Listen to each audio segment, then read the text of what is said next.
فرض کریں ایک اندیکھی ڈور انسان کے دماغ سے جڑی ہوئی ہے اور یہ ڈور روزمرہ کے فیصلوں کو بڑی خاموشی سے کنٹرول کر رہی ہے۔ اور کمال کی بات یہ ہے کہ اس بات کی بھنک تک نہیں پڑتی۔ آج ہم جس سورس مواد کا جائزہ لے رہے ہیں اس میں ڈارک سائیکالوجی اور انسانی دماغ کو ہیک کرنے والی اس خطرناک پلے بک کو ڈی کوڈ کیا گیا ہے۔ یہ وہ پوشیدہ کھیل ہے جسے ماسٹر مینیپولیٹرز ہر روز بڑی صفائی سے اپنا مقصد حاصل کرنے کے لیے استعمال کرتے ہیں۔ تو ذہن میں یہ سوال آتا ہے کہ کیا فری ول یعنی اپنی مرضی کا تصور کیا یہ صرف ایک دھوکہ ہے؟ ذرا سوچئے، کیا روزمرہ کے جو فیصلے ہم کرتے ہیں وہ واقعی ہمارے اپنے ہیں یا انہیں کسی ماسٹر مینیپولیٹر نے بہت ہوشیاری سے ہمارے دماغ میں پلانٹ کیا ہے؟ کیا ہم واقعی آزاد ہیں یا محض کسی کی بچھائی ہوئی بساط کے مہرے؟ اچھا، تو انسانی مینیپولیشن کے اس سورس کوڈ کو بے نقاب کرنے کے لیے ہم ان 6 بنیادی حصوں کا تیزی سے جائزہ لیں گے۔ انتخاب کا دھوکہ، توجہ اور اعتماد ہیک کرنا، حقیقت کو مسخ کرنا، سماجی قرضوں کا جال، جذبات اور خاموشی کو ہتھیار بنانا، اور آخر میں اس مینیپولیشن کے میٹرکس کو توڑنا۔ تو چلیے شروع کرتے ہیں پہلے حصے سے، یعنی انتخاب کا دھوکہ اور ہماری فری ول کا سراب۔ دیکھیں، انسانی دماغ کی بناوٹ ہی کچھ ایسی ہے کہ یہ براہ راست احکامات کی فوراً مخالفت کرتا ہے۔ اگر کسی کو ڈائریکٹ حکم دیا جائے کہ سو جاؤ تو دماغ فوراً دفاعی موڈ میں چلا جاتا ہے۔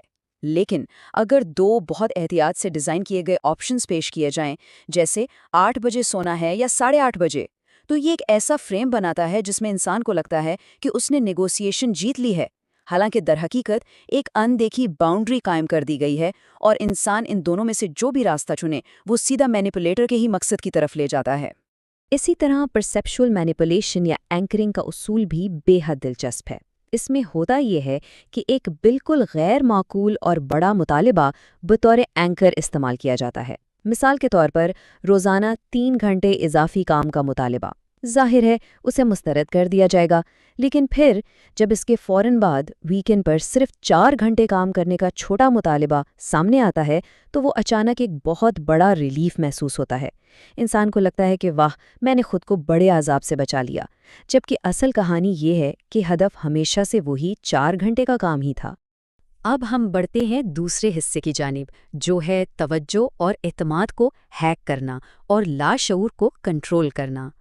یہاں دی ہیلو اور کمیلین ایفیکٹس کا جو امتزاج ہے نا، وہ واقعی بہت خطرناک ہے۔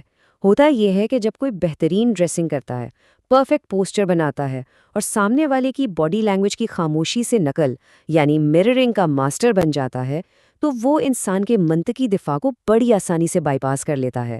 لاشعوری طور پر ٹون اور حرکت کی نقل کرنے سے انسان کو یہ محسوس ہونے لگتا ہے کہ اسے بہت گہرائی سے سمجھا جا رہا ہے، اور اس چکر میں وہ مینیپولیٹر کی تمام خامیوں کو بالکل نظر انداز کر دیتا ہے۔ لیکن ٹھہریں، اس میں ایک اور زبردست ٹوسٹ ہے۔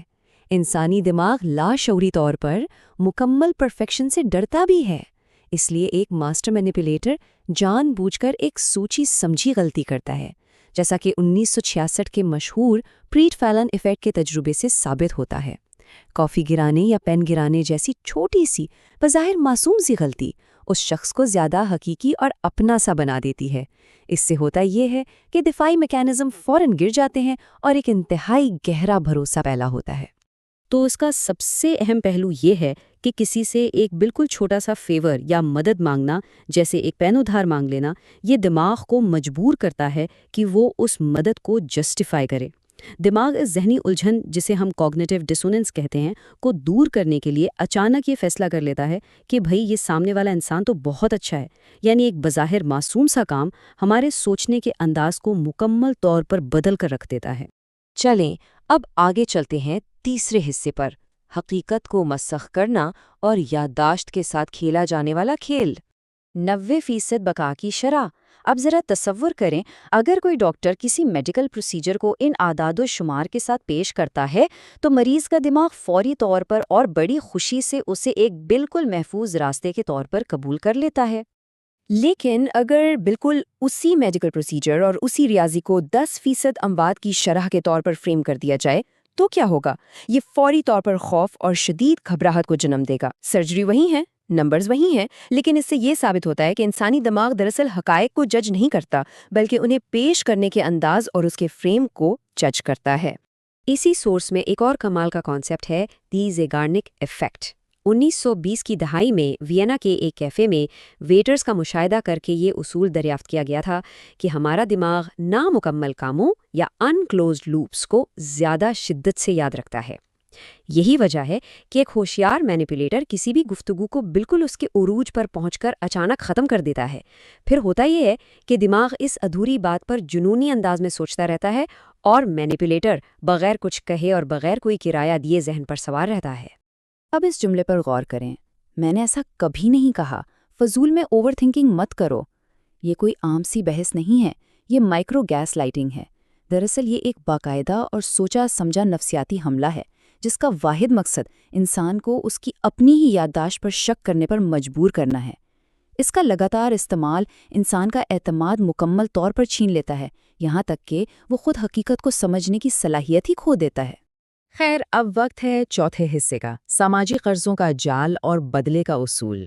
یہاں ہم دیکھیں گے کہ ارتقائے بقا کی جبلتوں اور ہمارے سماجی اصولوں کو کیسے ایک ہتھیار کے طور پر استعمال کیا جاتا ہے۔ رول آف ریسپروسٹی یعنی بدلے کا اصول ہمیں یہ بتاتا ہے کہ ایک چھوٹا سا اور بن مانگے کیا گیا احسان، جیسے کہ چپکے سے کسی کو کافی پلا دینا، ایک بہت بھاری سماجی قرض پیدا کر دیتا ہے۔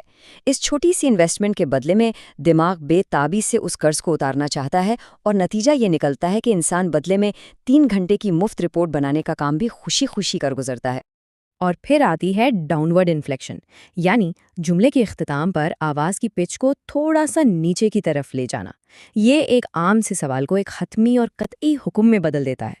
جب اس ٹیکنیک کو کسی گروپ میں جھوٹی اکثریت بنانے کے ساتھ ملایا جاتا ہے نا، تو یہ چھوٹی سی صوتی تبدیلی اتھارٹی کی طرف جھکاؤ اور سماجی تنہائی کے اس گہرے خوف کو جگا دیتی ہے، اور یوں انسان اکیلا پڑ جانے کے ڈر سے وہ بات بھی مان لیتا ہے جو وہ اندر سے بالکل نہیں ماننا چاہتا۔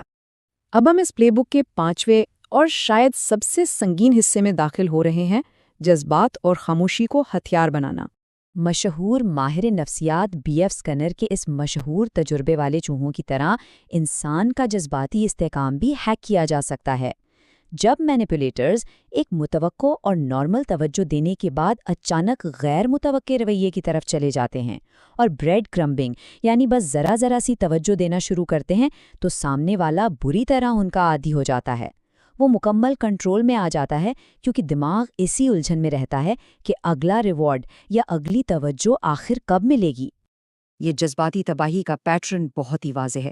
لو بومبنگ کا عروج، جہاں ڈوپامائن اپنے بالکل پیک پر ہوتا ہے، اور پھر اچانک سے صفر توجہ اور سرد مہری، یہ سب ایک مکمل جذباتی کریش پیدا کرتا ہے۔ یہ اچانک تبدیلی اس حیرت زدہ انسان کو اس بات پر مجبور کر دیتی ہے کہ وہ اپنی عزت نفس ایک طرف رکھ دے اور تھوڑی سی توجہ اور ویلیڈیشن پانے کے لیے بھیک مانگنے لگے۔ اور یہیں پر کام آتی ہے اسٹریٹجک خاموشی، جو کہ ایک زبردست طاقت ہے۔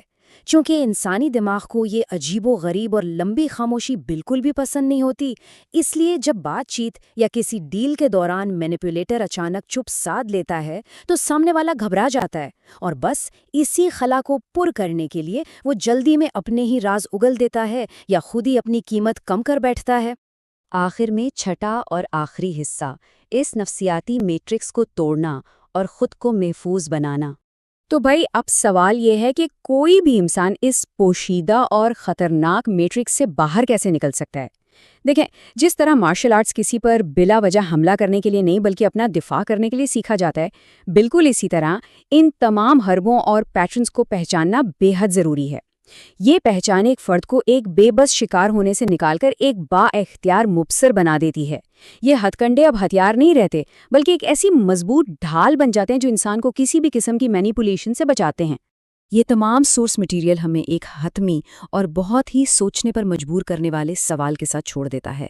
اب جبکہ یہ غیر مرئی ڈوریاں اور یہ ڈارک سائیکالوجی پوری طرح بے نقاب ہو چکی ہے، تو کیا کوئی بھی دیکھنے والا، کوئی بھی انسان دوبارہ کبھی ان ڈوریوں کو خود سے جڑنے دے گا؟ کل کس کے ہاتھ میں ہوں گی ذہن کی یہ تاریں؟ ایک بات تو طے ہے کہ اب فیصلے ہمارے اپنے ہونے چاہیے۔